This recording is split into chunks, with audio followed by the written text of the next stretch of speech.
So we have some super exciting news. Shinedown has announced their new festival weekend concept, the Lunatic Ball Beach Weekend, and it's going to be in Florida. I don't know how to pronounce this. Miramar Beach, Florida. I've never been there, obviously, but their concept on a weekend little festival get together should be a pretty good weekend. I kind of wanted to just talk over the details of what's all in it so far since it's kind of new. Personally, I don't think I will be making it after kind of looking at the location, the dates, the lineup, and the cost. Obviously, the cost is what I want to get into. Well, just getting into the lineup, you have Shinedown with 2 headlining performances. Bush, Hanson, Flyleaf with Lacey Sternum, Living Color, From Ashes to New, Guardians of the Jukebox, Neon Mooners, Bonfire, comedians, DJs, and more to be announced. And it's hosted by Jen Marino. I don't know who that is either. So yeah, it's pretty much gonna be a rock festival.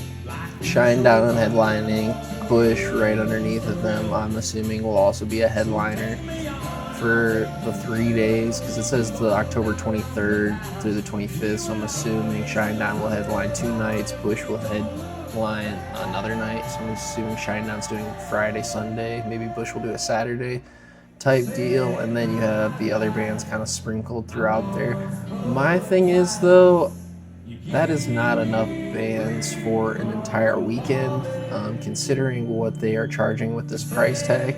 Looking over here at these prices, you can see that the Lunatic Lounge is $500 per person.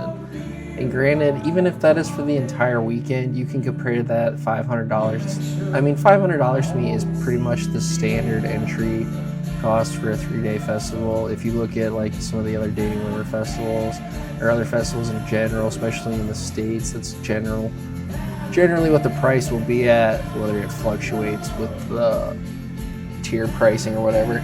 But my thing is, with those festivals, you have 3 complete days of lineups with different bands. They have not even a full day worth of bands here on their poster that they announce, and then that is just the cheapest general admission is what I'm assuming that is, the $500 per person here. They also have different coves, which is you and your friends or family can rent out these little private lounge areas, which is just a lounge chairs, I'm assuming, and then they have other things like suites, but their prices are just outrageous for the bands they have going. Honestly, I guarantee if you showed this poster to most, like your average fan of Shinedown, they're not going to know half of those bands on the poster.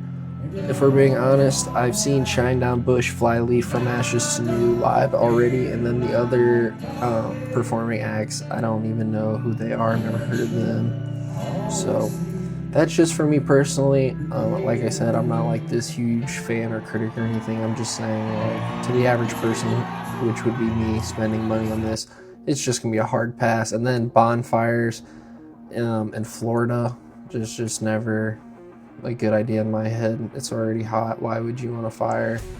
Comedians and music doesn't really mix for me, because my thing is, it's just a different like vibe. If you're going to comedy and then also going to like see live music, it's just 2 different energies. And then DJs mixed in with live music just makes me hate DJs even more. So I don't know. It's gonna have to be a hard pass for me on Shinedown's Lunatic Ball Beach Weekend, unless they announce a ton more bands. I don't even see how this is gonna honestly happen logistic wise. Like, I'm honestly kind of surprised to see how this is gonna sell. Well, I know Shinedown is also performing at, what is it, Sonic Temple? I think it's Sonic Temple, but I know they're performing at another Danny Wimmer festival that year too. So, and Shinedown constantly tours, as well as Bush, and if those are the 2 headliners, I mean, everybody who has wanted to see those bands has seen them by now, but it'll definitely be interesting to see. Let me know if you're actually planning to go. I could see if you're in the area of Florida there, maybe going for the weekend and making a little thing out of it, but I don't see anybody actually planning on flying in and buying hotels for this. But let me know what your plans are, if you're planning on going to this, and let me know what you think about lineup too. I'd be really interested to see. But I appreciate you for watching. I'll see you in the next one.